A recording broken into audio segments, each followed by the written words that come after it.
You want to slide down and I'll sit next to you there. Is that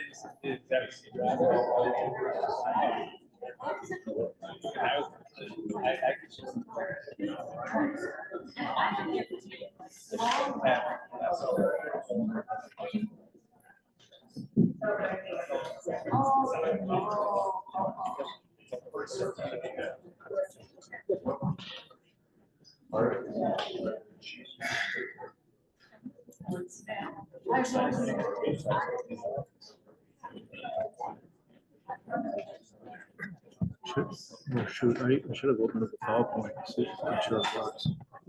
You want the PowerPoint? Jump right to it.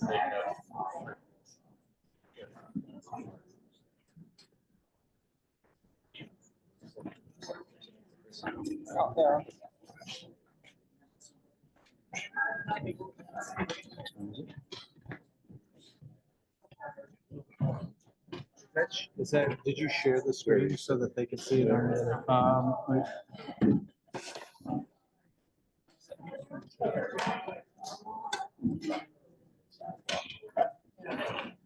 You are scribe.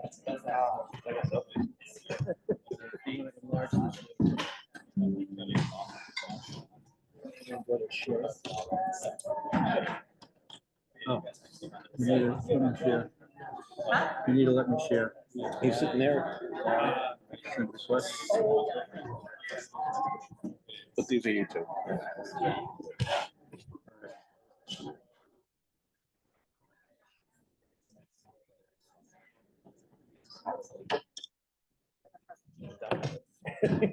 Come in, come closer.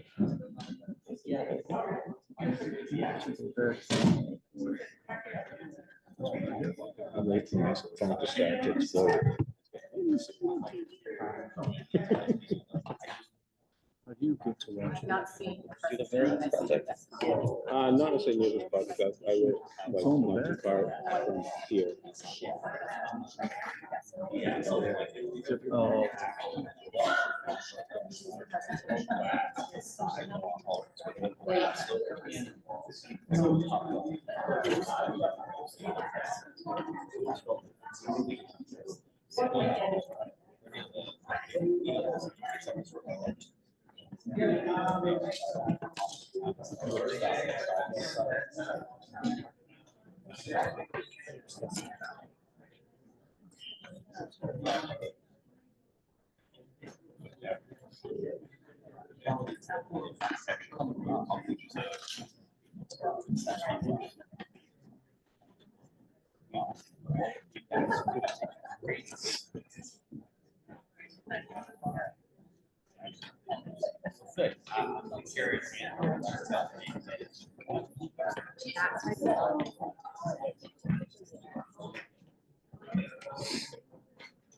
All right, you guys, it's after 6. I'd like to begin. You're done? Hey, thank you all. Thank you all for joining us. We have people on Zoom as well. So I'm Tom Ryder, town engineer. I'm with Justin Saviano. Where's Justin? Okay. Assistant Town Engineer, we have Kim Donovan. And with GPI, I have John Diaz, Chris Steers, and Noah Green. Thank you. I didn't think I was gonna need a microphone, by the way, so. So we're here to provide some updates and to further discuss the Mark Tree Road designs. We're at 25% and get some community outreach, comments, and just some feedback. To my right side here, I have, okay, I'll talk more into the microphone. Much better. Okay, so to my right side here, I have alternate one, which is at 25% design. It shows sidewalks on one side of the road from Great Plain Avenue all the way to Central. And on my left side over here, we have a long plan showing sidewalk on two sides of the road from Great Plain Ave to Central. For those who are online, they can follow these plans as well. We have the Mark Tree Road projects on the town's webpage. Has the two concept plans available for you to take a look at. So just to understand that both plans involve some pole relocations and tree removals. But the whole point is we're trying to get some feedback and give some opportunity to afterwards we can meet and discuss at each table. Chris Steers is going to have a PowerPoint presentation to briefly discuss the options, the plans, and then afterwards we can answer questions. For those who are online, if you have a question, please raise your hand online, and then we can answer general questions shortly after the presentation, and then we can meet at the tables and discuss them further. Okay? All right. Thanks, Tom. So my name is Chris Sayers. I'm the project manager for GPI. We're the town's design consultant on this project. So I'm just going to give a fairly brief presentation of what we've done so far and some of the concerns that we see out there. We really want to hear from you of things that we should be looking at and what to really look at as this project progresses.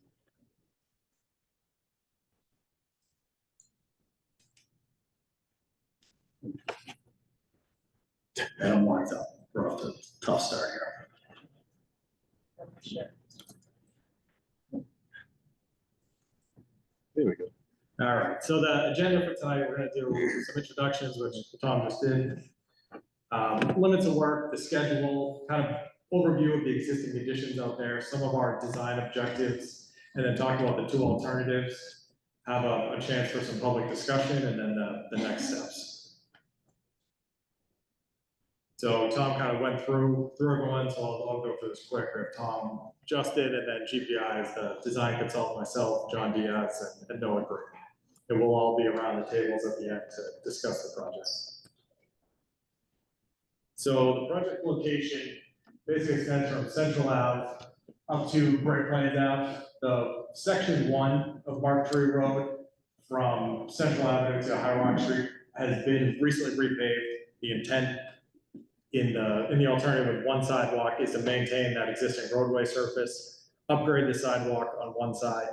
With the two sidewalk option, there's probably going to be some minor roadway widening, some expansion, some roadway reconstruction to get the two sidewalks in there. And then from High Rock to Great Plains, we're looking at a roadway reconstruction with some very minor geometric changes, and then sidewalks either on one side or two.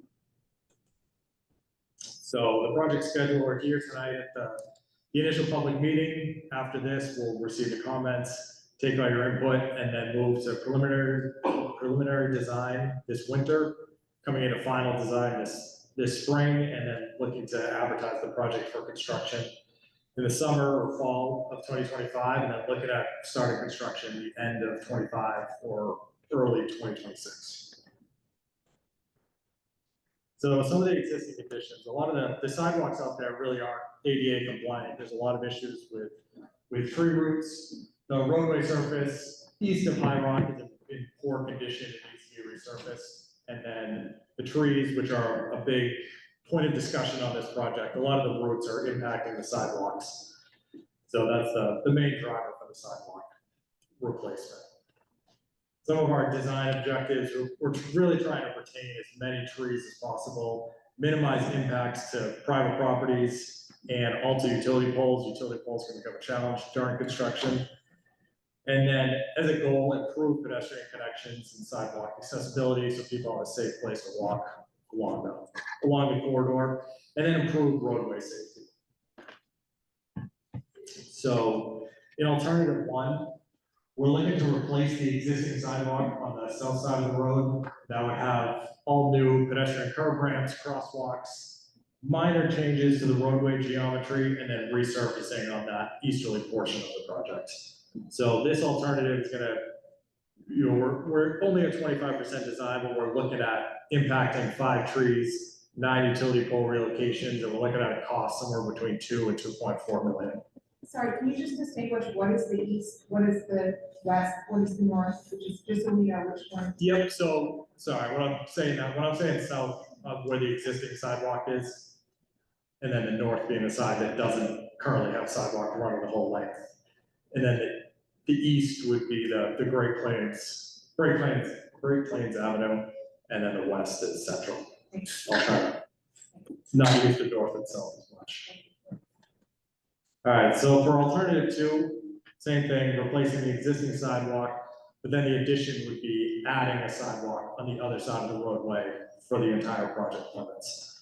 Same thing, there'll be some new curb ramps, new crosswalks, additional changes to the roadway geometry just to try to fit those sidewalks in there better and minimize the impacts to private property as much as possible. And this option is definitely going to require some retaining walls on private property. Those would be a part of the project, but there would obviously be substantial impact to the residents there. So in this option, preliminary design, we're looking at like 19 trees and 17 utility poles that would need to get relocated. And the cost is, a little more than $1 million more than the previous alternative with 1 sidewalk. So another location that we're looking to make some improvements here is the Central Street intersection. So right now, it's a very wide open intersection, and vehicles can take that turn at a higher rate of speed. We'd really like to tighten that up.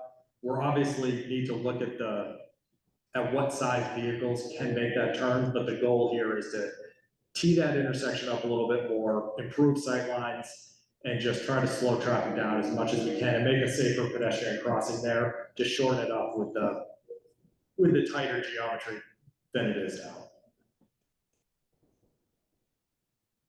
So yeah, at this point, we'll take some questions, but we have both design plans in the room. So after we kind of take some general questions, we'd be happy to stand around the plans and look at specifics with you, and we'll be taking notes and moving forward. So we'd like to hear what are your concerns, what kind of things do we need to know with you folks living on the road and driving it every day, and then what would you ultimately like to see as part of this project?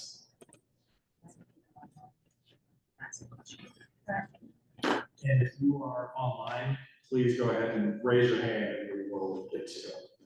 I'll leave this slide up here. So there's a website on the town, or a page on the town's website where there'll be information about the project. And then the contact info for myself and Tom are both up on the screen. So we'll leave this up. I just want to make one more point too. We'll be listening and taking in comments to January 31st, because the designers will need to move forward in certain directions. There's also a point I wanted to make too, is these are the 2 concept plans that we kind of narrowed down.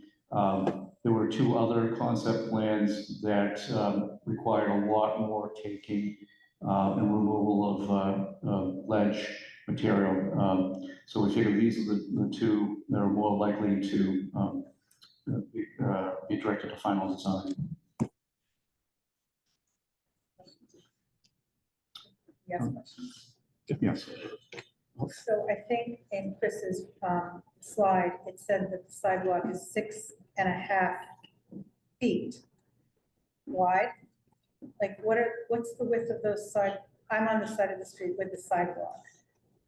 How much wider? I don't think it's 6.5 feet. Okay, so the question is that the existing sidewalk is not 6.5 feet wide, and why we're looking to do I don't know. 6.5 feet now.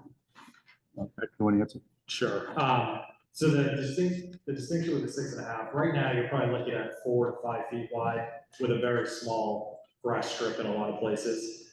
That grass strip is in, various states of disarray. Some places it looks nice, but overall, with the utility poles there, we're trying to save as many of the utility poles as possible. So that extra, typically the sidewalk's 5 feet, not including the curb. We're gonna bump that out to 6.5 feet to kind of keep it consistent, and then the utility poles will get encompassed in that additional 1.5 feet. And rather than just have a very narrow grass strip that needs to be maintained and all of that, that's the reason for looking at the 6.5 feet. So you're going toward the road, not toward the house. It depends throughout the corridor. I would say we're mostly trying to split the difference there. Some of them may go towards the houses. Just because we can't narrow up the road too much. We have lots of vertical obstructions on the north side of the road. So that kind of pushes everything towards the south side where the existing sidewalk is. Follow up. So if you go toward the house and you have like a sidewalk, or, a driveway that you've just redone or something, like how do you work around the residents' lawn and sidewalks and stuff like that? Yeah, so everything that is impacted by this project will either, just a specific example of a walkway leading up to the house. If there's a grade change there, that will be removed and reset or replaced to a sufficient length so that it looks like it had always been there. It's not an unnatural bump or step or anything like that. And same thing for driveways. You We'd can have to- set the stones that we have, or the, Yes, exactly. Sorry. I'm curious whether there's a philosophy of putting benches every so often along sidewalks. The reason I ask is that there's a housing project on Linden Street, sizable housing project. A lot of those people don't have cars, and they walk downtown to Loaches and to other places, and they need a place to sit down.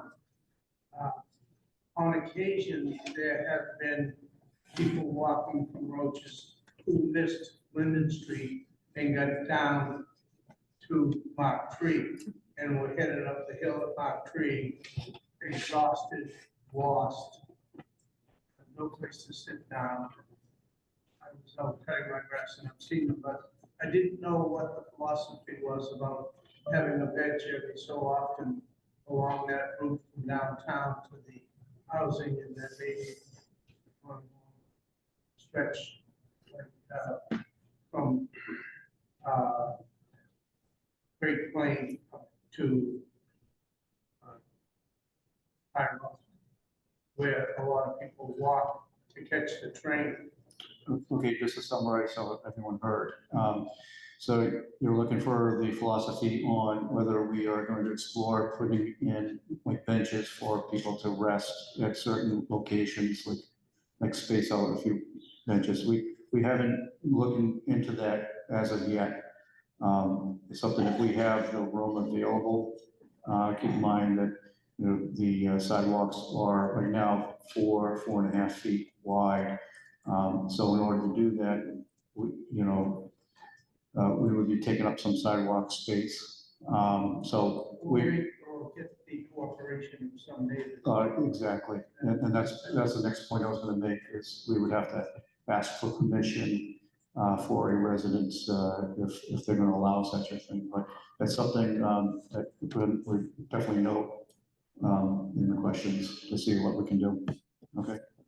I'm concerned about all the water runoff. There's been a lot of big acres or what's the tornado surface. And that water comes down Mark Street and flooding me. So I want to know if Mark Street Road should be lowered in elevation so that there's less water coming and flooding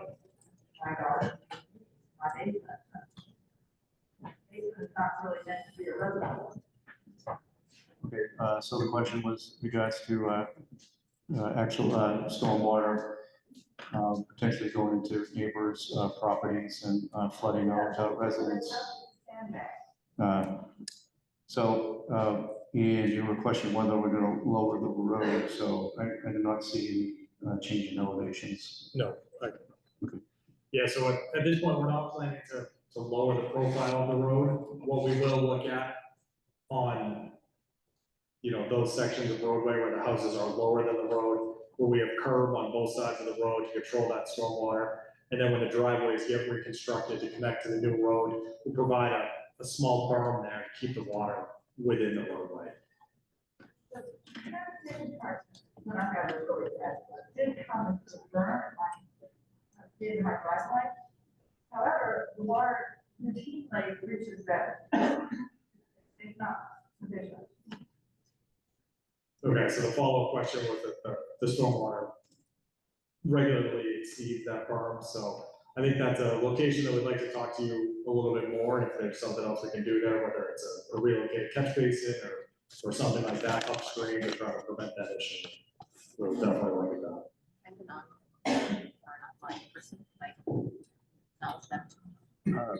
Yeah, so you want to do it on, somebody online who's gonna, Alan, Alon, Eva? Hello, thank you.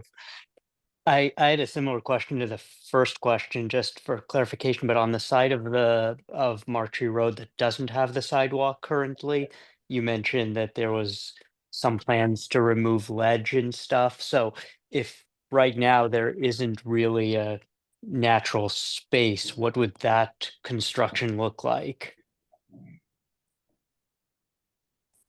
so your question is that there's certain areas that don't have enough room because of the ledge? Yeah, exactly. Like, is the plan then to construct a sidewalk there by blasting and then creating retaining walls? Is that, did I understand that correctly? Exactly, not but blasting. probably rock splitting, more likely. But yes, there will be some rock removal and, making room for the sidewalk. Of course, we would try to limit the amount of removal that we have to do, but more likely there will be splitting and retaining walls. I'm just wondering, would it be easier just to improve the road that we have now, the sidewalk that we have now, and not go with the second sidewalk? Just from a cost standpoint, from just not using people's property. Consideration, so, have not- I don't know why we're So the question was really, if it would be simpler or more cost effective to just do the one sidewalk, and I think the answer is yes. Yes. That is the preferred alternative that we have internally right now, but we are trying to explore what the residents of the community would like to see when the project is finished. So these are the two options that we have. So, Becca. Can you explain what the distances are? What is the road distance now? What would the road distance be, the road be, once there's, version 1 of version 2, and then the potential impact on speed? So the question was, Just because the road is narrow, presumably that makes that load speed. yeah, so the question was basically, what is the roadway width now, what will it be in the final condition, and how is that going to affect speed? So currently, it's anywhere from 19 to 22 feet. It varies throughout the project. As part of this, we are attempting to make it a bit more consistent for the cross-section, for the purposes that you said, to keep speeds low. We're looking at 10-foot lanes and a 1 to 2 foot shoulder, which would be straight.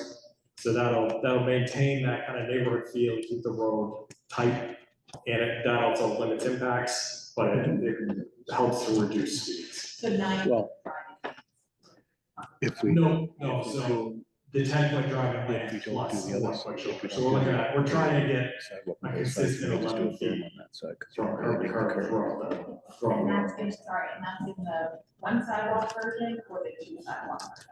So the question was, which version is that in, and that's in both Oh, alternatives. So with the one sidewalk from the central side, the roadway may stay a little narrower just because it's been recently resurfaced. But the 22-foot width is really what we're shooting for here. All right, no, I've ignored this side over here, so. You said that one of the goals is to improve roadway safety, which is commendable. And you talked specifically about the Central Street connection and tighter geometry. I live at the other end, where I witnessed over the 30 years I've lived there, many accidents on the Great Plain Ave. The same reason that people come down Great Plain from the center of town and come swooping up Mark Tree, and that creates issues. I didn't see in either plan that that's being addressed.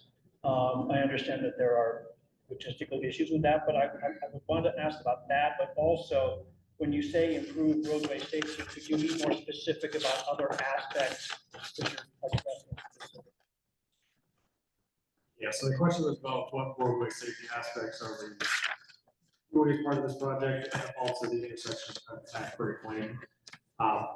That existing intersection, like I said, there's lots of constraints at that. It's already a very tight intersection, so we really didn't look too closely at that, but we'll definitely take a closer look at that location to see if there's anything that can be done. And then it's some of the safety improvements, just a resurfaced roadway, vertical granite curb on the sidewalk side to separate pedestrians, pavement markings, and upgraded signage and crosswalks are the kind of the main elements of this. So the sidewalks will have granite curbing throughout the entire length of the street? Yeah, so that's what we're looking at, to have the vertical granite curb on the sidewalk side. If the one sidewalk alternative is the preferred option, probably looking at continuing the HMA berm on the other side of the road, just to make up grade and keep water within the roadway. Sir? Every time you answer the question, it's prompted more. So in terms of safety things, have you ever considered making Mark Tree Road no trucks? That also puts a lot of wear and tear on that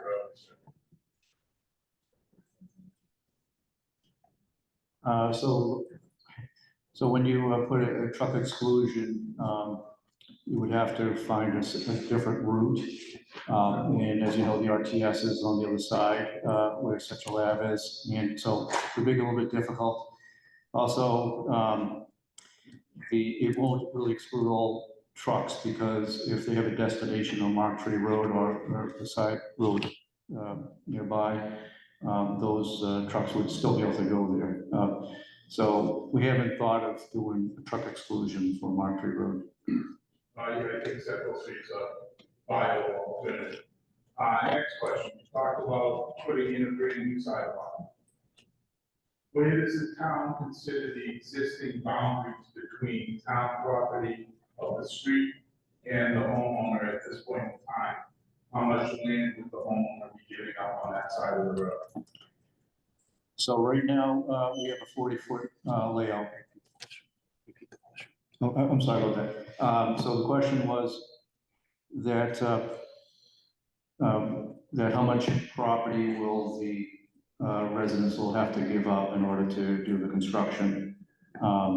So the layout is 40 feet wide throughout from Great Plain Avenue to Central. We do have surveys of the whole layout. If it comes to an issue where we need to occupy some of the private property, we would certainly be talking to the resident in regards to permissions to do so. But right now, we do not have any, we're encroaching into the private ways. What does that mean? Can I ask that question? Yes. Right now, if you were talking about installing a new sidewalk on the side of Mark Tree Road that does not have the sidewalk, you would not be encroaching into any private property? How would you do that? Yes, that is correct. We will not be encroaching. It's possible because the right-of-way itself is 40 feet wide and the road is only occupying 20 feet, 22 feet of the right-of-way. So Tom, do you want to explain the difference between curb to curb and the right of way? Because I think most people don't do this for a living, don't understand the legal difference between what looks like a road, but what actually the road is and where their property actually begins. Oh, okay, yeah, so. You want to explain? Sure. Do you have So, a visual on the slide? That might be a better question to answer at the individual table, yeah. to look at the all these properties. plans Have the right of way lines on them, so you can see where the back of sidewalk is and where the right of way is. So basically, the town has a right of way. In this case, on Hartford Road, it's 40 feet wide. And that road can be placed dead center, off center, one side or the other. But that right of way that Tom is bringing up here, we zoom in. But we're not using it right now. We're not using 40 feet. Yeah. Since I marked the road, you would be going into property how many feet? 6 feet? So that varies throughout. But legally, you have 9 or 10 feet to Yeah. work with. Yeah. Right. Right, so it's never really a consistent width. It may be, but, you know, it's hard to say exactly what that number is. It's where the line is and where the road is. So it's not a consistent, all right, the town owns 8 feet into my property. So you could take 20 feet on one side of the property and 0 feet on the other side. And it wouldn't be taking it at this point, it would just be what's existing today. I can tell you right now, the Mark Tree Road is pretty much down, the roadway is pretty much down the center of the layout. The sidewalk encroaches further onto that side, and encroaches is the wrong word because it's within the right of way. And that's why replacing that in kind stays within the right of way, and there is sufficient space in the right of way. The perceived impacts to the homeowners would be there, but the legal, you know, boundary line, the sidewalk would be within that. Can I just clarify, so what you're saying is what you, for some people, what you think is your property is technically not your property. So what you think is your property line, because the grass is off the street, it may not actually be. So if you were to look at the town surveys, it's that your house, your property actually ends closer to your house than you think it is, but nothing else is out there. So the grass goes all the way to the right. It doesn't mean it's actually yours. And so that's what they've mapped out, that we'll be able to see for both sides of the road. So we don't pay taxes on it. No. No, that's all owned by the town. And when we're looking at the plans later, you'll see that as a dash line, it's kind of a long, solid 2 dashes, I believe, long, solid 2 dashes. And it's apparent on the plans. So, So, people fly up and down Mark Tree Road. Like I've seen people go at least 50 miles an hour up that road.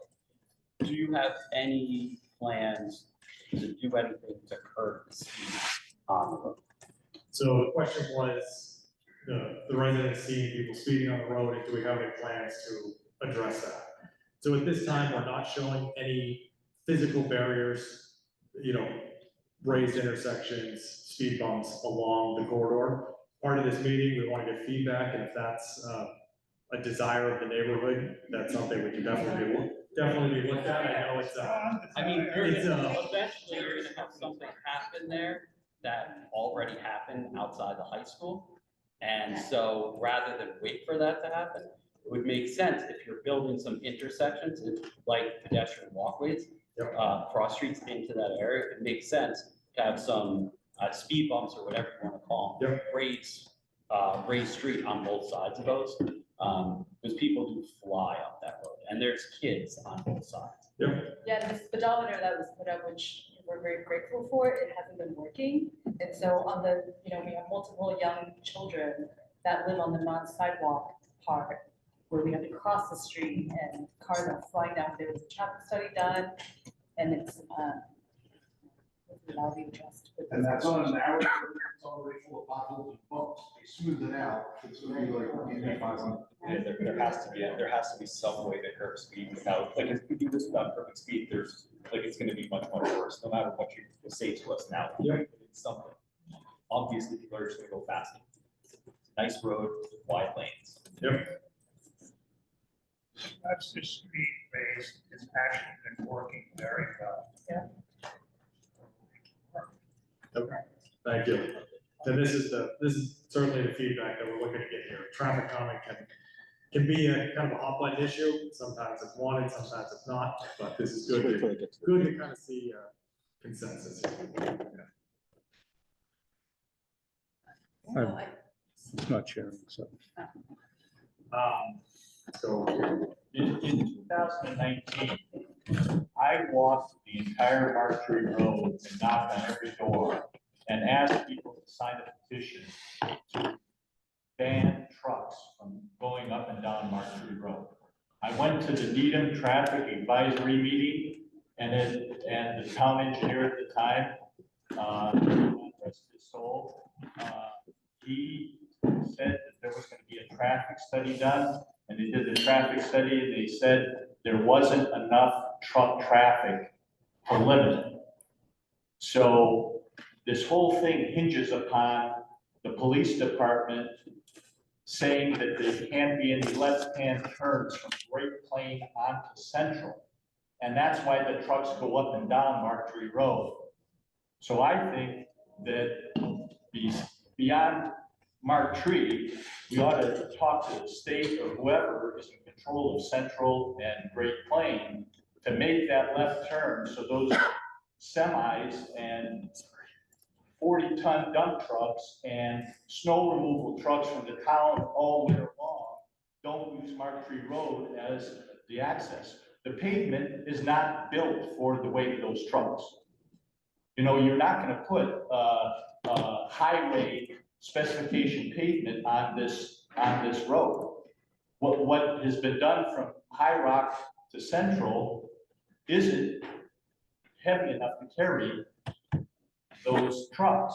And that section that's done is flat. When you have a curve, the trucks deteriorate it even more. So what I'd like to see is a stop sign at Oak Street so that people would slow down when they come down that road. It seems to work effectively at High Rock. Can I answer that? Fran? Okay, so I live in Corey Park Freedom and have for 25 years. I'm also on the traffic safety. So the issue with that intersection is not just turning left, the issue is turning right in terms of stop. The issue is turning right. The trucks coming down Central, they can't turn right on Great Plain Ave. And it's a state issue, it's not a town issue. So we have to meet a certain warrant in order for the town, in order for us to change Mark Tree. I would love to have it so that the trucks are them, but it's a bigger issue than me. So we have to show that the traffic meets a certain parameter, that it doesn't hit a certain number of trucks, and that they don't face on the alternatives that they're allowed to use because of their inability to turn right on the correct? Yeah. So it's not that the town didn't do their job. It's not that it has to be a certain state warrants in order for it to be able. To that point, I called into the traffic safety committee maybe 3 years ago at this point. And at that time, I believe that was actually you that said that there was going to be a rework of that intersection within 5 years. We're now 2 years out from that, and it seriously impacts traffic on Mark Tree. Is that ever going to happen? At the Great Plain and Central Ave intersection, at that time, the traffic committee had said, this is going to be a project, this is on the list of projects, and we're about 5 years out from it. Right, so we don't control when the town does it, but there is a timetable for change. Product, I believe is in the funding case of 20. We're finishing up design and, it'll be the following fiscal year. So, 27. Tommy said, like, Sorry. Yes, we are in the middle of doing a design for Great Plain at Central Avenue. And so the capital request is for FY '27.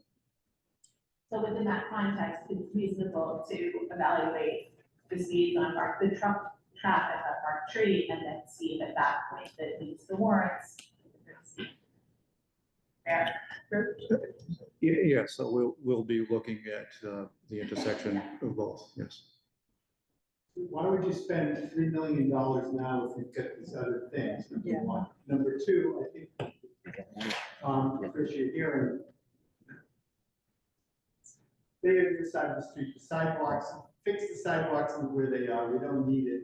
$3 million on the other side. I speak as a 28-year resident. What has been glanced over, what the real concern is whether it's the turn from Great Plain to Central or other things. There are 4 hot spots that are vexing. When you come to the end of Mark Tree and when you're coming south on Central and you want to take a left-hand turn onto Mark Tree, there's no line of sight. The opposing traffic is blind around the corner. The traffic is very heavy, particularly at rush hours. It's hard to make a left-hand turn from Mark Tree going south on Central. That's number one. Number two, the four-way stop at High Rock and Mark Tree is a tricky place. Yes, the turning right onto Oak Street from Mark Tree is very narrow. That's also dangerous. People are coming down the hill. They're going at a fast speed. Coming west on Great Plain, taking a left-hand turn onto Mark Tree, you're right there by a pole, and it's a slope, and the line of sight is terrible. So there are 4 hot spots. Terrific. We're going to have new sidewalks. I walk every day 4 miles, including the length of Mark Tree from one end down the other. In terms of ADA accessibility, I walk with Mr. Jackson, who is 90 years old, who lives on Mark Tree. He doesn't seem to have any access issues. In fact, I sometimes stop him when this time of year when there's ice and stuff. I say, why are you doing this? But he's just fine. There's a group home on Mark Tree. We've never heard any complaints from those folks. I don't know if they're physical handicaps, but they seem to be fine. So you're chasing $3.5 million for something that nobody asked for. Everybody's asking for traffic mitigation one way or another. You're the town engineer, they're the town warrant. I mean, come on, let's get our act together. And the other thing, of course, with the traffic is, it is the major cut through for the fire department and the police department. They're going back and forth. What do they have to say about this? It certainly can't be all roses for them either. It sounds like, you know, the town is awash in money. You're looking for something to do with it. Who asked for it? Who needs it? And there's no coordination amongst the various departments. And you guys got to do better than this. And why are you going to take down 30 trees with climate change and everything else? There's got to be a better way. Follow on that, who makes the decision when you look at FMA and power criteria, is it financial criteria, is it reaction here at this meeting? Who is the decision maker over there? So the question is, who's the decision maker in as far as which option? Well, ultimately, it's, you know, the DPW is going to be taking a look at what the comments are and trying to accommodate what the residents are looking for. So if there may be a case where, you know, some of the residents want a tree gone and some residents want the tree to stay. So we're gonna have to eventually make a decision on how to proceed with, obstacles. So. I'm sorry, I haven't got to you yet. Yeah. Is it fair to say that the reason you are giving an option of a sidewalk on one side is for the safety of the small children on that side of the street? Specifically, that I know there were some complaints in certain parts that it's really hard for the kids to cross the street. that a sidewalk would give them an option to get to High Rock or Perry Drive or someplace safer. Yeah, so the question is, the reason why we give them the option of sidewalks on both sides of the streets, is it due to pedestrian safety, specifically younger children? And yes, that is, we heard a lot of response and questions about how to make Marktree Road safer for pedestrian crossing both sides of the road and access to accessible, walkable routes. We have somebody online. Tony? You can unmute your microphone. Tony Jonas?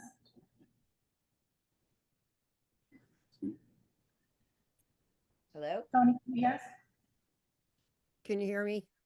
Yeah, we can hear you. Go ahead. Hi, this is Evelyn Vanessa. I live at 72 Marktree Road. You talk about the removal of trees. Anyone who knows me from the past would know that I have been an advocate for the big tree, or otherwise known as Evie's tree, which is kind of on the corner between mine, 72 and 68. I'm just curious about what you're going to do about this tree. I really don't want to see it taken down just to put granite curbing in. So when you say 5 trees, have these 5 trees been designated as to which trees? And on the other side, you say 19. So if someone could kind of elaborate on that, I'd appreciate it. What's that too?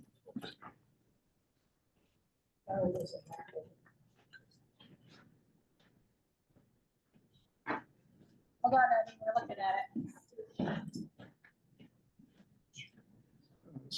So the question was regards to a tree that's near her property. That she's, I'm sorry, Abby, did you say, Tony, did you say you would, you're in support of saving the tree? Is that the comment That's you were correct. making? Yes, definitely, definitely. Anything that can be done to save this tree. It's over 300 years old from what I understand, and it's seen a heck of a lot more storms and trauma than any of us. And this last storm, the cap blew off my chimney, but nothing happened to the big tree. So it's a good old tree, and I really don't want to see it go. Okay, so right now the plans, I believe for that tree is not to be removed, but we're still looking at it as far as making sure we have access with the sidewalk to go around it. Okay. And it does need to be pruned. It does need some, you need a day at the spa. So to kind of take care of some dead and, you know, on the tree. Thank you. Thank you, Eddie. Yeah. Okay, And so one more from online, I'm sorry. Ina or Ina? I don't know how to say your name. Yes, hi, this is Ina. I just wanted to ask about my toddler here. Who the question is actually about. So if we do end up going with like a one-sided solution, are there any other alternatives to try to mitigate safety crossings? We're actually on the north side, right at that turn. So it's like every time that she crosses the road, it's feels incredibly dangerous.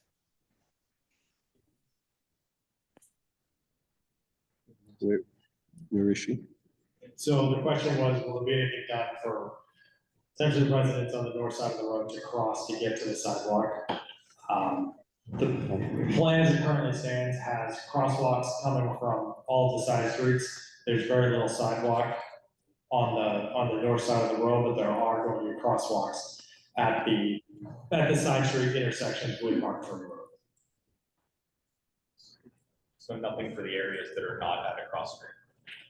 Correct. But adding So to no, so no all of safety the measures. cross, adding crosswalks at the cross streets, not just the high rock one. Exactly, yeah. At the cross street, there'll be a receiving ramp there. And if there is a sidewalk there currently, we'll connect to it. But yes, not in between the side streets. But we'll provide those safer locations for crossing. She's been waiting patiently. Thank you. On the north side, if you were to put a sidewalk there, talks about water and put a non-soluble pavement there, it's going to affect the water table again for the entire street. So that would take into consideration. There's only one train from Central Ave to Gilbert. And putting in, 4 feet of sidewalk, that's gonna really impact the water table.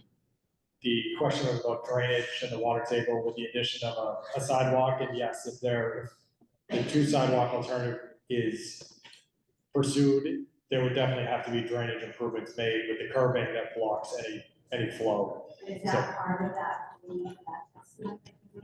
is that not? Yes, there's drainage included in both options as part of that estimate.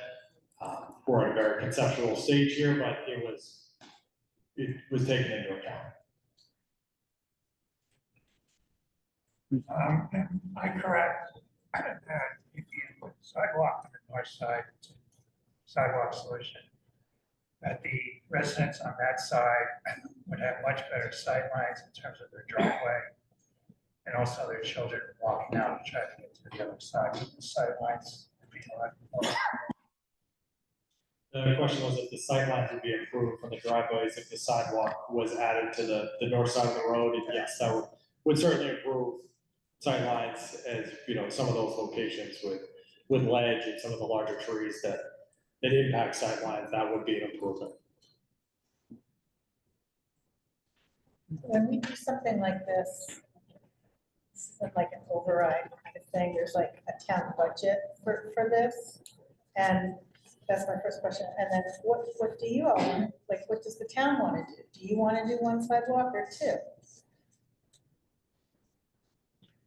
So the funding source is under our Chapter 90 funds as the state provides us funds for upgrades of town roads or other costs associated with infrastructure improvements for roadways.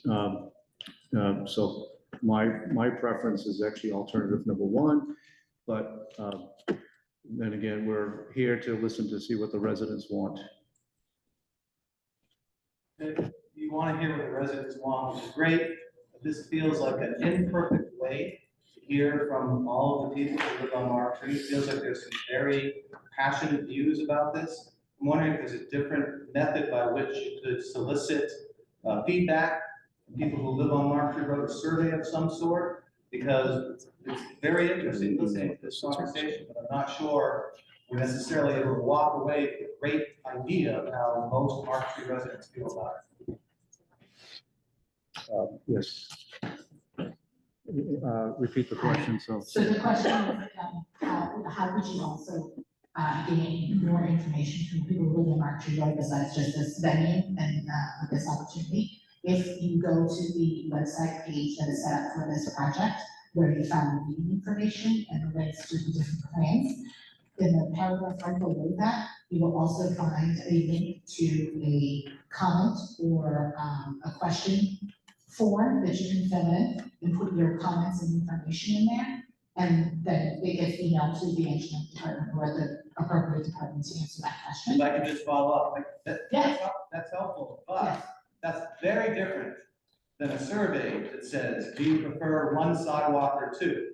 Would you be willing to sacrifice 9 trees or 20 trees? I think that a general, put your comment here, is very different than asking people to show their preferences for different sort of solutions. So I appreciate that is there. That's very different than what I'm talking about. Yeah. So a survey is great, except it only gives you only get to get A or B. So what if you're not okay with either? A lot of surveys don't ask you for A or B. A lot of surveys can provide you with a lot of different preferences, strongly agree, slightly agree. So I still feel like that would be a way to gather meaningful data. We can add a survey to the website. On the project site, if that would be helpful. I think they should mail it like they did the letter. Or mail it, even better. Can I answer that? In regards to the survey, we've done those before. We can easily create a survey. If you are familiar with the feasibility study we did for the bike path, a while back, we did something like that. We didn't do one tonight just because where we are so early in the process, we really didn't know what to put for questions other than A or B. You know, do you choose one sidewalk or two sidewalks? That's the whole point of being here tonight with the folks online as well, with you here in the room, is to get what your concerns are. Then we can come back with a survey with some meaningful information, rather than us just putting 10 random questions on there that might not have any relevance to the project, so. And we could do that. What we'll probably do is create a digital survey where you can scan a barcode or bring up an app to answer the question. We can have hard copies delivered to the town or mailed out, whatever, but I mean, we'll make it so it'd be pretty hard not to find a way to fill it out, so.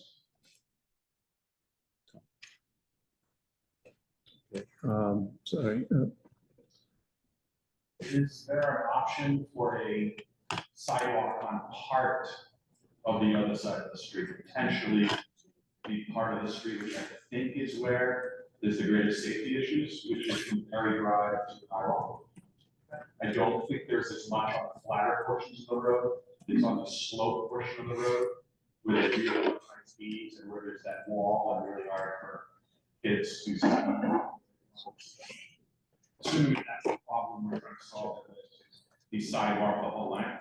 And I know this town hates to add sidewalks. There are so many neighborhoods that are for sidewalks, because when you back on it, you gotta maintain it. So if that is what the problem we're trying to solve, maybe there's a partial solution, assuming those people want it. So the question is there an option for having a sidewalk from potentially from Perry Drive to High Rock as a another concept plan, and that's something that we can take a look at and see, take the comment and look at what would have to be done in order to meet that requirement. So. Just so I understand the differences between the two sidewalk and one sidewalk plan in terms of how much land is expected to be sort of pulled in from each side. With the one sidewalk plan, on the side that does not have a sidewalk currently and would not have one, how much would we be expecting to go into the property to do whatever improvements and widening you're planning to do? And how does that differ from the two sidewalk in terms of how far in you would expect to go? Ballpark estimate, understanding that there are differences depending on the individual location along the street. Yeah, so the question was, how far does the project anticipate going into properties on the side that does not currently have a sidewalk, if a sidewalk was provided? And if not. So if not, the intent is to keep that curb line as close as possible. There may be some locations that have come up today with the ledge and some of the sight lines that are probably gonna be looked at for some safety purposes. So I don't have a great answer for that one, but what I can say with the sidewalk, you're at basically a minimum 5.5 feet to the back of the sidewalk. And then in a lot of locations, it's gonna be 2 feet of loam and seed and tie right into the lawn. In other locations where there is ledge or a vertical, a slope going up, it's gonna be much more substantial, either to grade it out, that could be 10 to 15 feet, a retaining wall that could be 5 to 10 feet, as far as the excavation to put the retaining wall in. So it really does vary, but that's kind of that's sort of the ballpark we're looking at for those kind of 3 options. But again, it's all within the right of way. Right, so the permanent fixtures would be within the right of way, the temporary grading and restoration would be on private property. Some people have a short driveway, like across the street from me, they have a short driveway. If you went 5 feet up, it would be tight to fit their car there. It would be very tight. Yeah, so those are challenges that we've definitely seen, and there would have to be most likely some realignment of the roadway to allow that alternative to get in there. Are you going to be posing more detailed itemized costs associated with this? There seem to be 2 very broad numbers that were presented earlier. One, I think you could wrap our head around, it was only going to cost another $1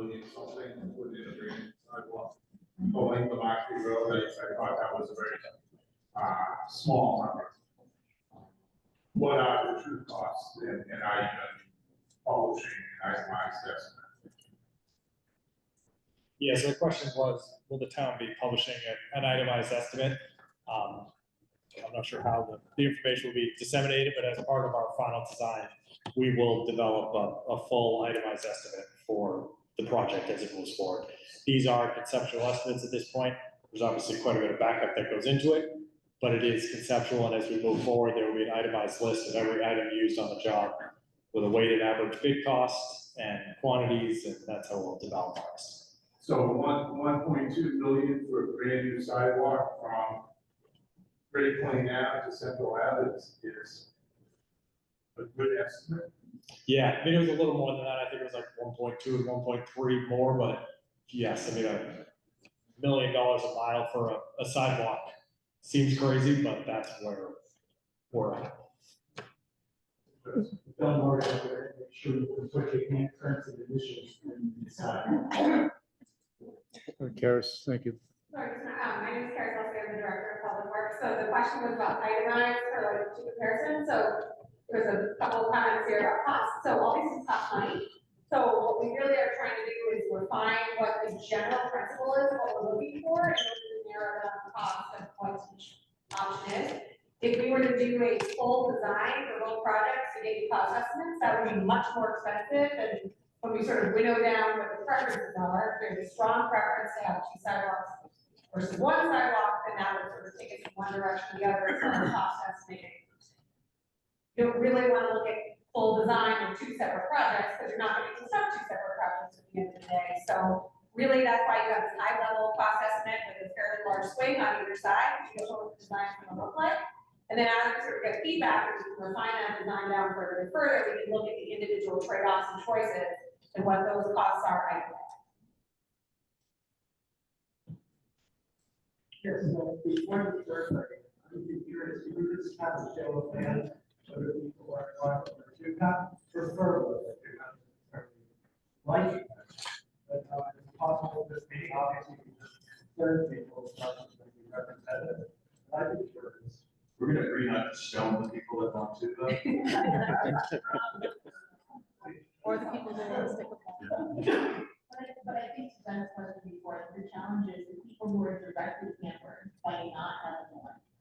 I live at the corner of our camp, I'm surrounded by sidewalks, I'm not. But I think there are people who on the other side that have, they really need to get rid of these out, so I feel like they have a stronger voice. What they want matters more than. And this town land is not our land. Yeah, but you know, but take up the question, you have some young kids, and you look at the number of years it's been here, you know, the bus stop's on the other side of the street. So if your kids are trying to walk to the bus stop, they're walking lawns because they don't have a sidewalk, so my. In the winter, they're walking through snow. Yeah, so my view is my person. You know, that's my. The other problem is that I thought Doug's idea was good.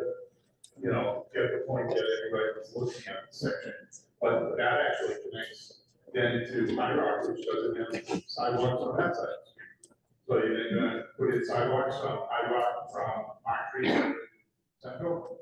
Right, but if you're doing it for one street, why are you not doing it for another? Well, there's granite curves on Henderson. I think we should go with the gold plated addition.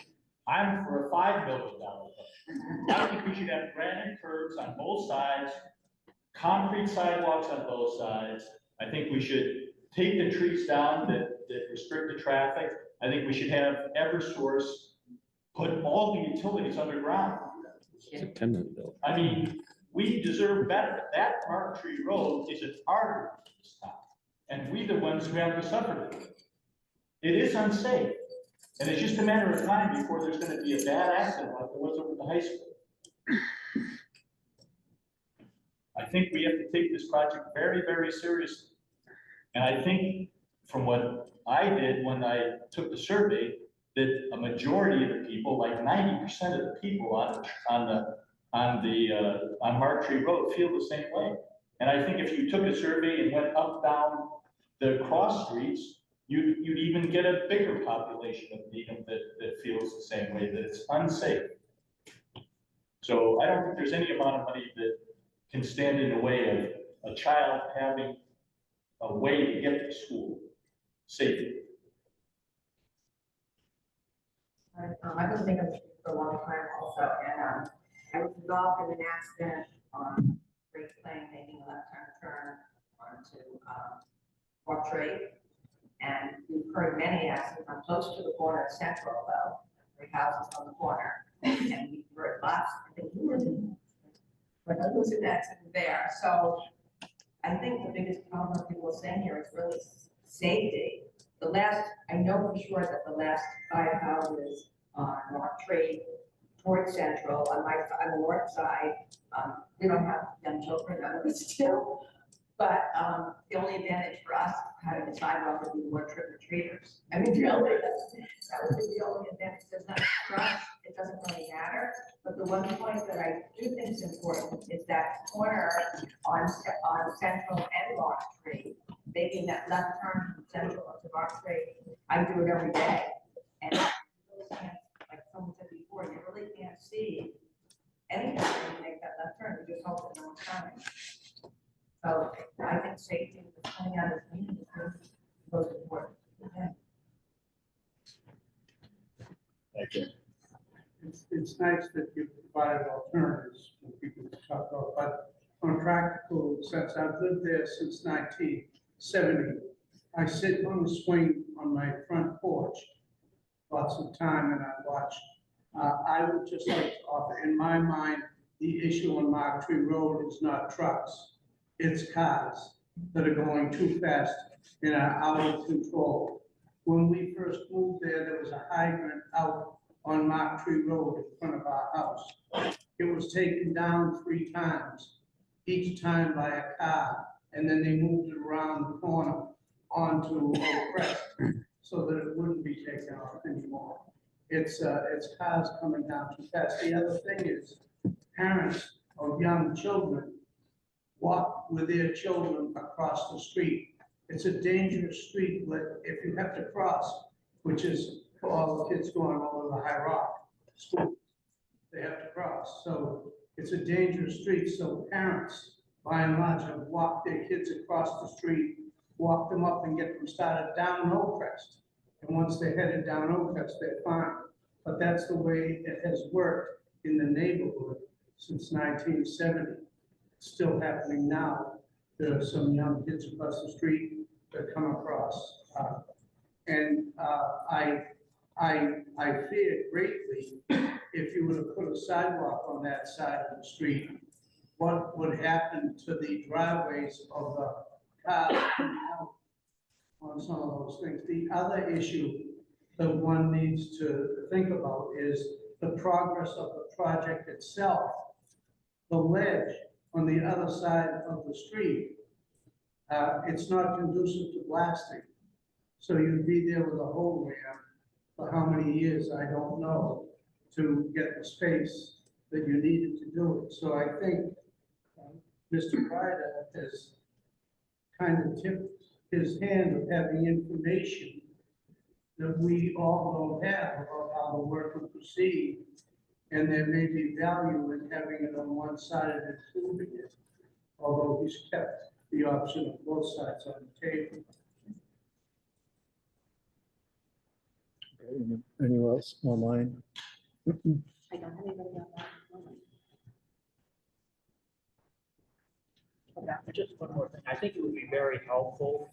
We talked a lot about safety and stuff, but it would be helpful in your proposal, whatever it is, that you provide documentation for accidents that are on Marktree Road.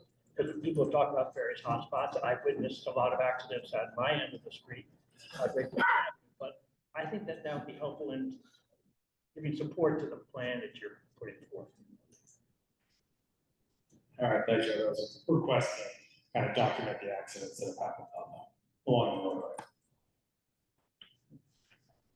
All right, last one, or, and then we can go into, take a look. So, the review survey would be really great if you can delineate the 2 sides of the road, as mentioned. People who live on a sidewalk, they should have greater influence on it, since it would impact them more. I think they'll give us better data and do it more. Points and, people who are, So the request was if a survey is done to have some sort of distinction as to what side of the street that residence. We'll just ask for an address. It's the people off on the side streets too that haven't been. Right. Yeah, it gets complex, but I mean, ideally you need to have the section. I wrote the central on that north side, what percent water, Yep. I think that would be.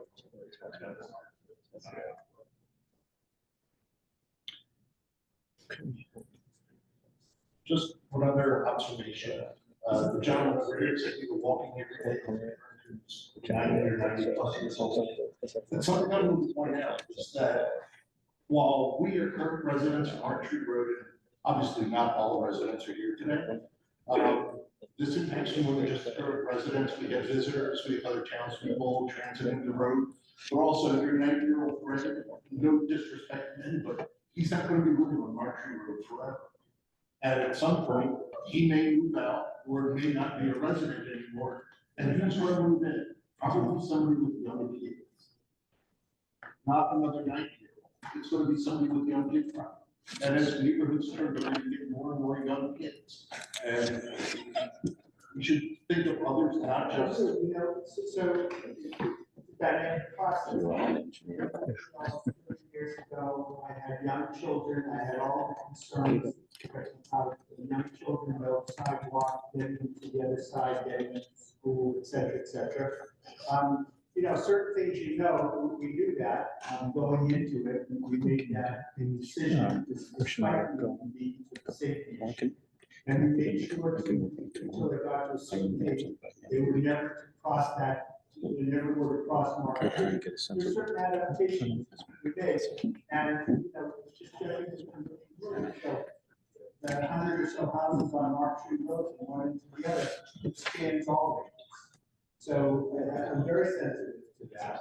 My point was specifically, the stated reason for reconstructing the sidewalks was because of ADA concerns.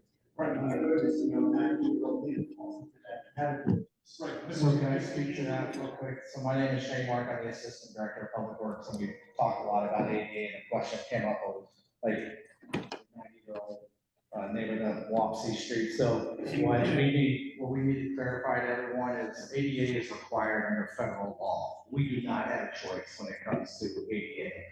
So even though there's residents on the street that may be able to navigate perfectly fine, we have to provide accommodations for people who may be in wheelchairs, that may rely on walkers, that may be visually impaired, and we don't know who those are. And under federal law, it's not the person who has a disability's responsibility to notify us. We have to provide these accommodations.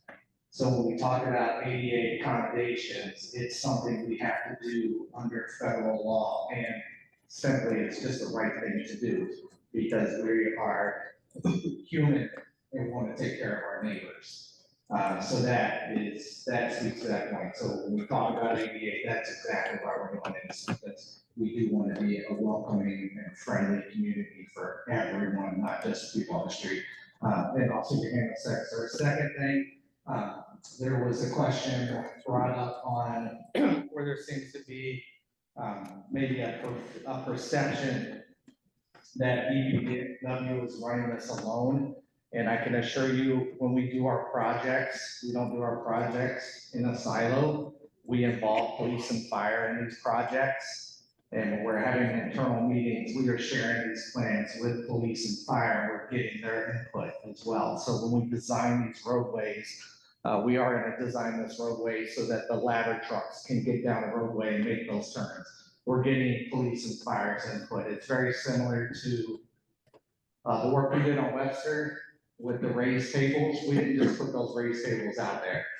We took that out to police and fire and brought that up to police and fire and got the police chief's inputs on those. So we are working together and getting the input from the multiple departments when it comes to these things. So I just want to maybe ease the minds when it comes to that. We are certainly not doing this in a silo. And to Karis's point, we're presenting two options tonight because we want to hear from the community. And that's the biggest thing in my 2-year tenure with the town that we've heard is that we're not getting enough input from the community. So internally, like Tom said, our preferred method, which we think is the most viable option, is a sidewalk on one side of the street. But we have to bring it to the community to show you what the options are, either one side or both sides, to see what the input and the feedback is. And this is just the beginning. So great point on the survey, and we promise you we will get a survey developed and we'll get that up on the website. We'll print some hard copies out and we'll get that out because we do want that impact, that input off that survey. So just a clarification, John and team, with the option of sidewalk on one side of the street, right now, how many trees do we believe have to come down with the option of just one sidewalk? I believe it was 5. Correct. So option A to my right, your left, one sidewalk, we're looking at 5 tree removals. And they're marked on there. And I believe they're marked on the maps. When you go to the tables tonight, we do have some sticky notes, and if you have an ink pen, feel free to write a comment down. Please, we prefer constructive comments, because it only helps us. So if you could write a constructive comment down, that would be phenomenal. But 5 trees with the one sidewalk, and if you go to my left, your right, sidewalk on both sides, I believe we're looking at 19 trees, correct? So I just want to clarify that because there seems to be a little confusion on that. And then I think I had one other thing I don't want to miss here. So the other question that's come up is it seems to be like we were talking about the grading and that sort of thing. What is the roadway width versus the right-of-way width? And maybe that will help the crowd to better understand the ramifications of what's going to take place with these designs. So roadway width, currently, we're looking at 19 to 22 feet with the sidewalk, probably in a range of 26 to 27. That's the existing width of what appears to be the roadway today, and the right-of-way is 40 feet wide for the entire length of Marktree Road.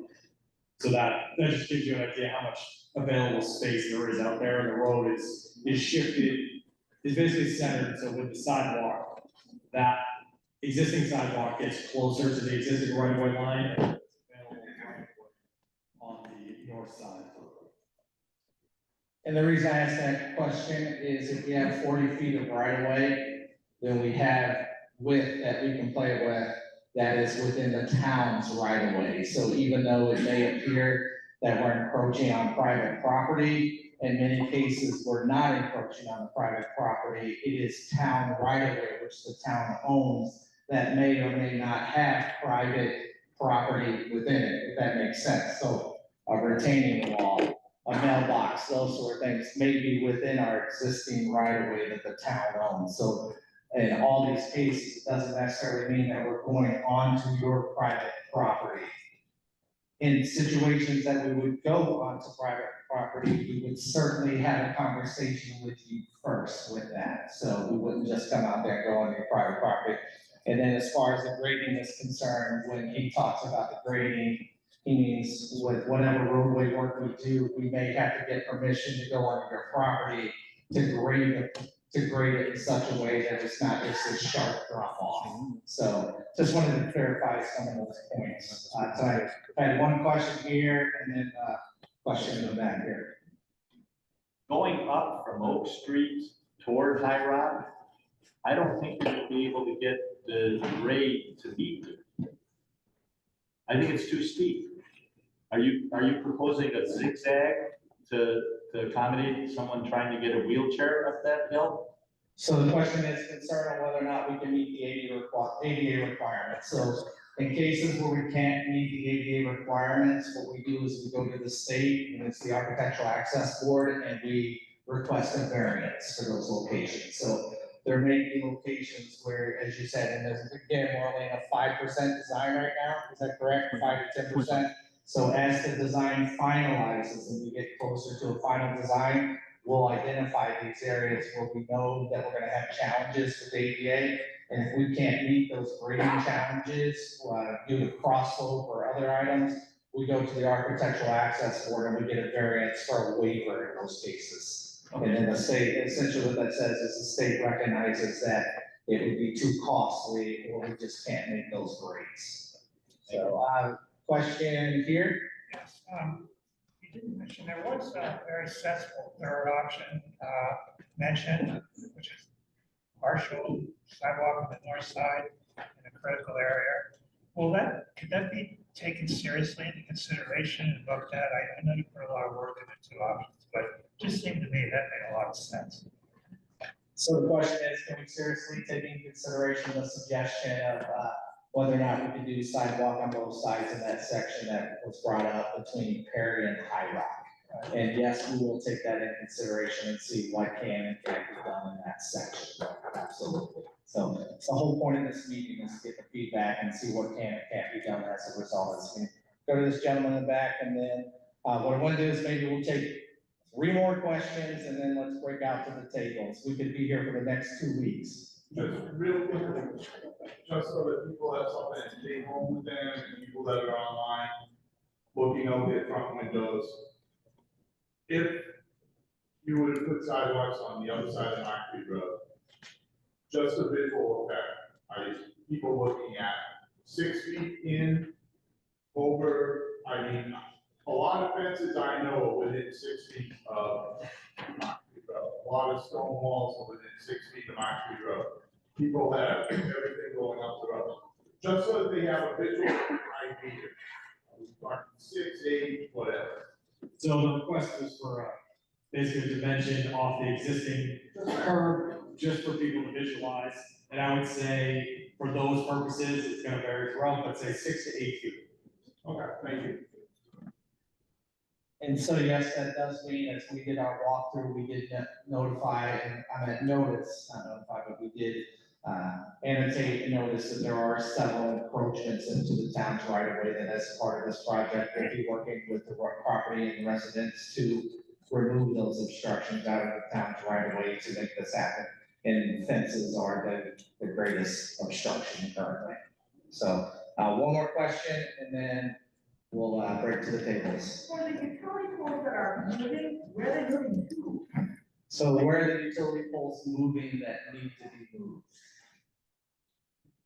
So they'll basically be in the same location, just shifted back, could be a foot and a half, just to get the roadway and the sidewalk in there or not. We don't want to build this project on the utility pole sitting in the middle of the sidewalk, so we push them closer to the curb or closer to the back. And actually, we'll take one last, just because I'm a nice guy. I think 2 years ago, there was a survey team that's been a whole summer survey.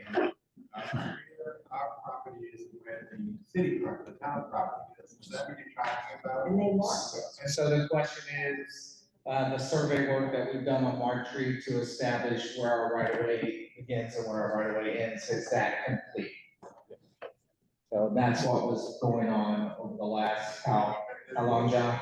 Okay, so about a year ago, that's exactly what that was for, is to establish what the right of way is, what the town owns versus what the property owner owns.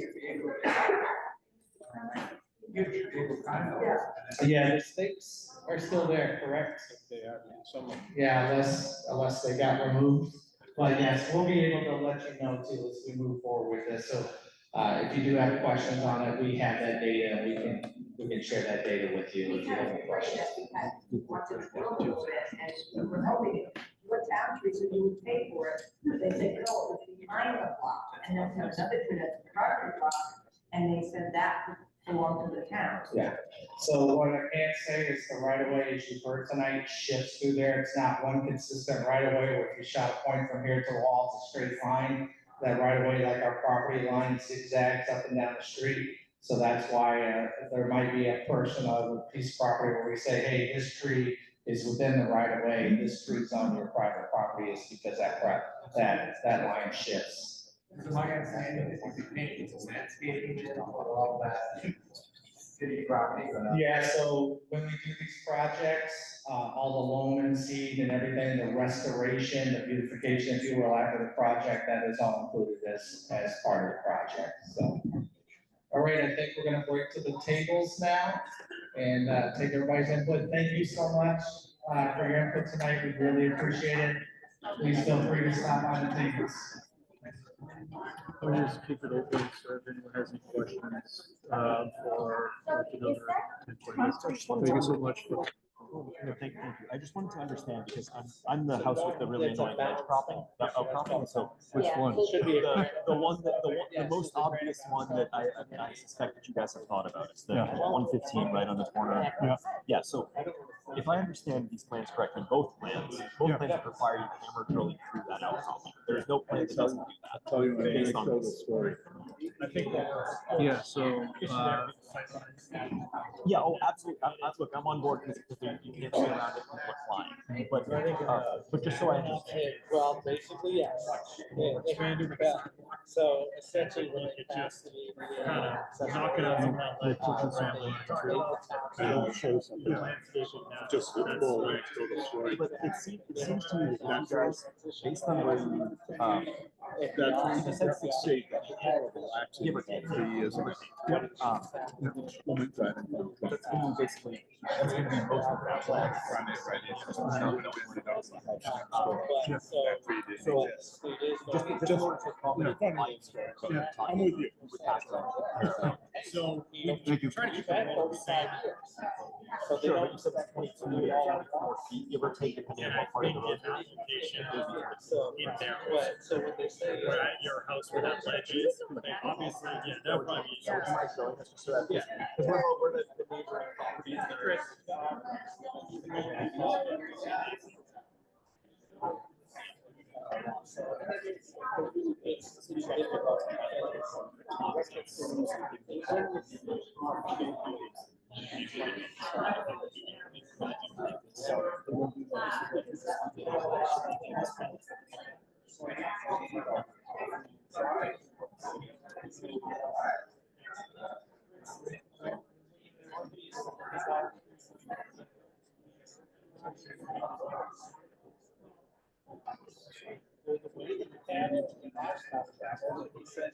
Yes.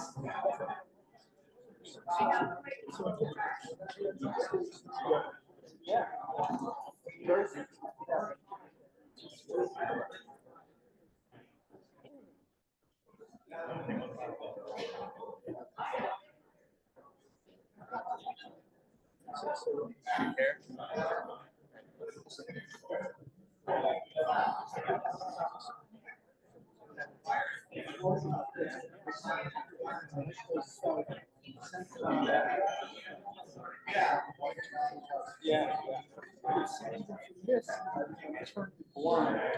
that's not. Yeah. That's not. Number 2, get the higher, yeah, which is a 4-way stop. And the not, it's very.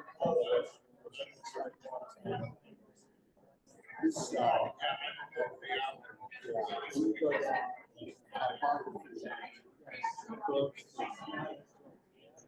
this is very dangerous here. Yeah, cars don't know it.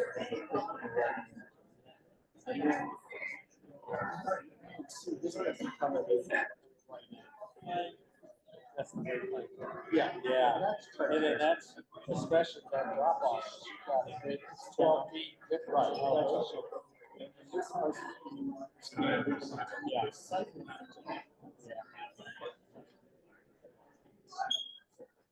So what I can tell you is.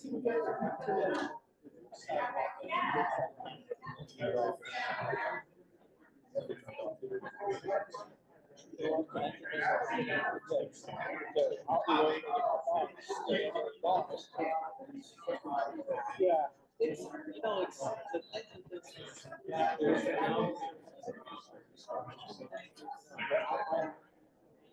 the when I heard taxes,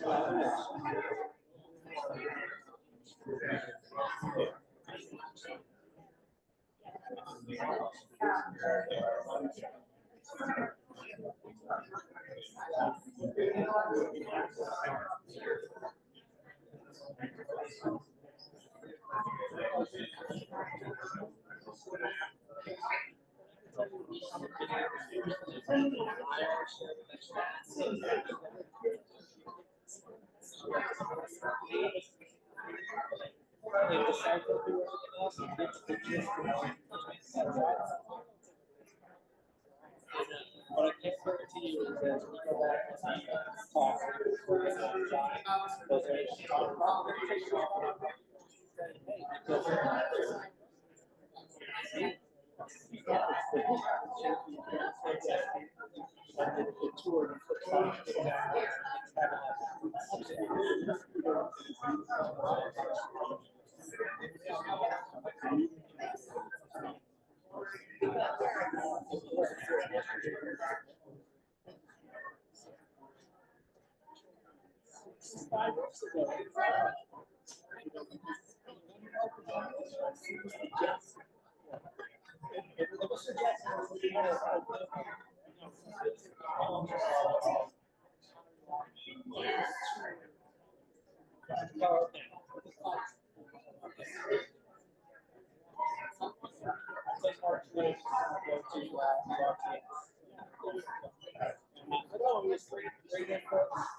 So that's the intersection, that's not PID for 27, so that's actually designed by the same. So.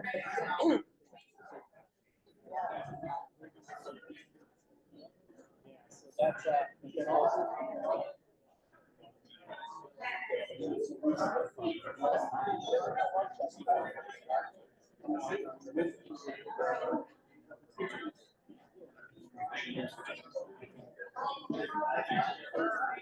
Do you know how close that is? Yeah, it just started. First season here is.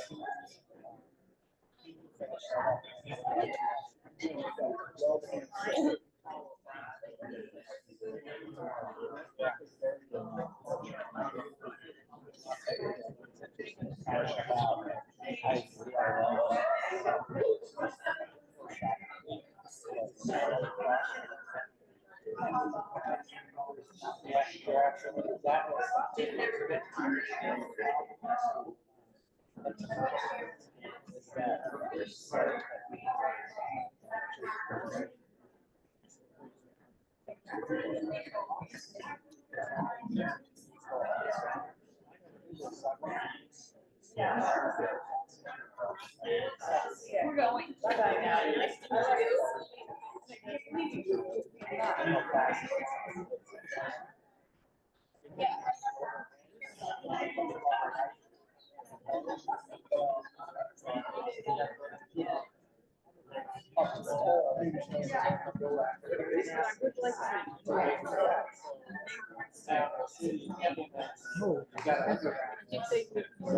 What do you have?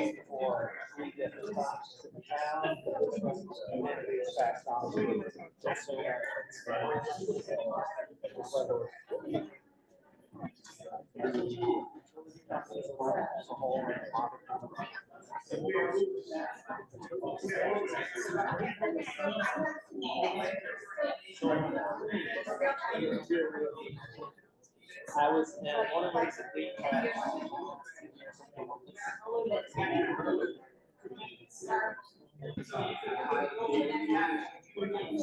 I was in Huber Heights, the largest brick farm community in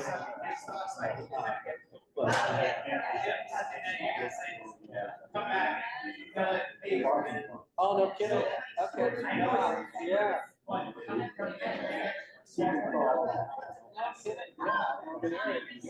Yeah, I'll go there. So our neighbors are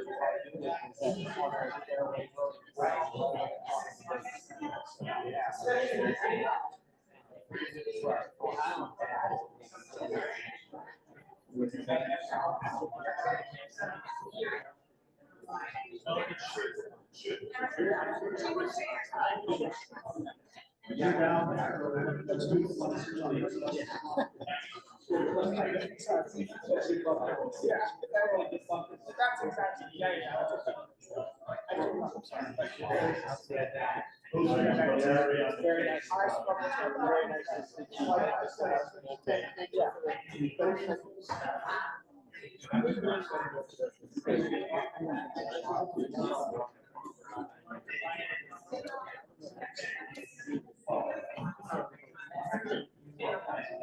Yes, on the rooftop. I'm here on 39.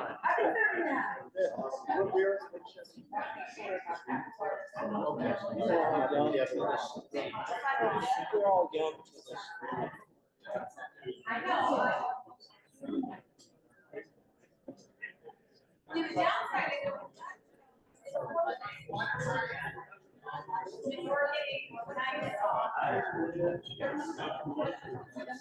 yeah.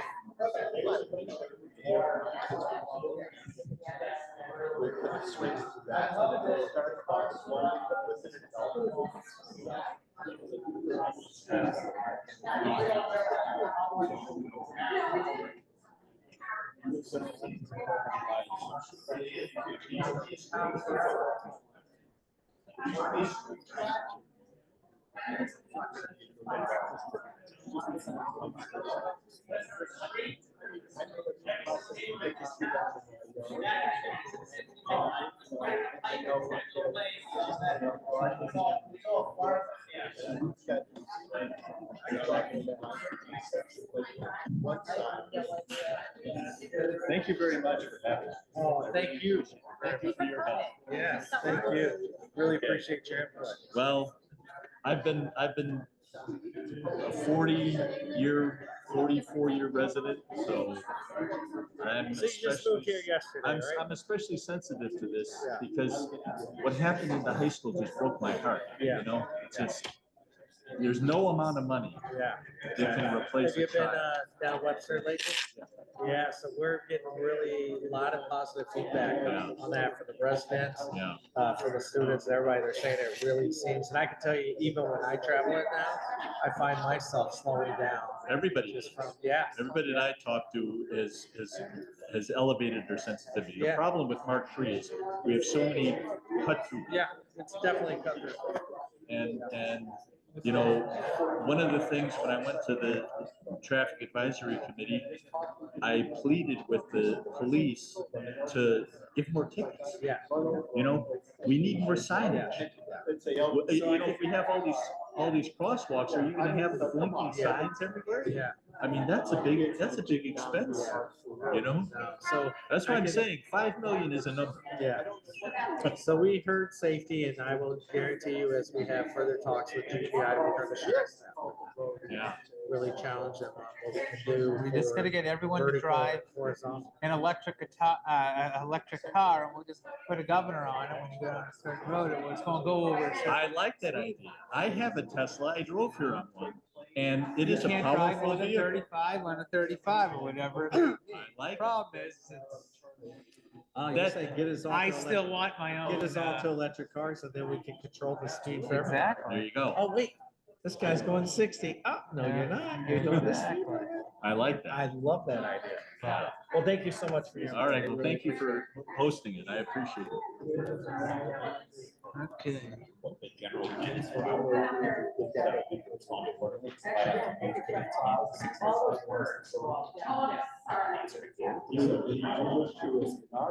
I've had the town show, I think a trench in my yard.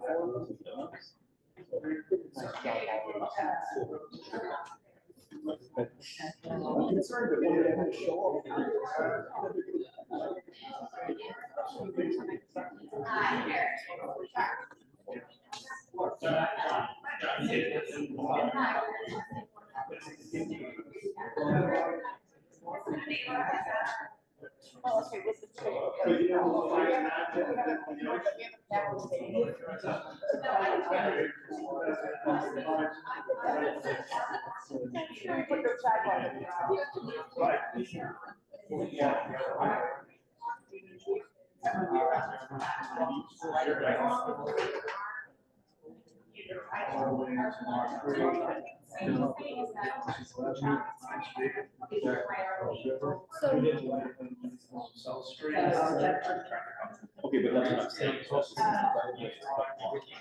So.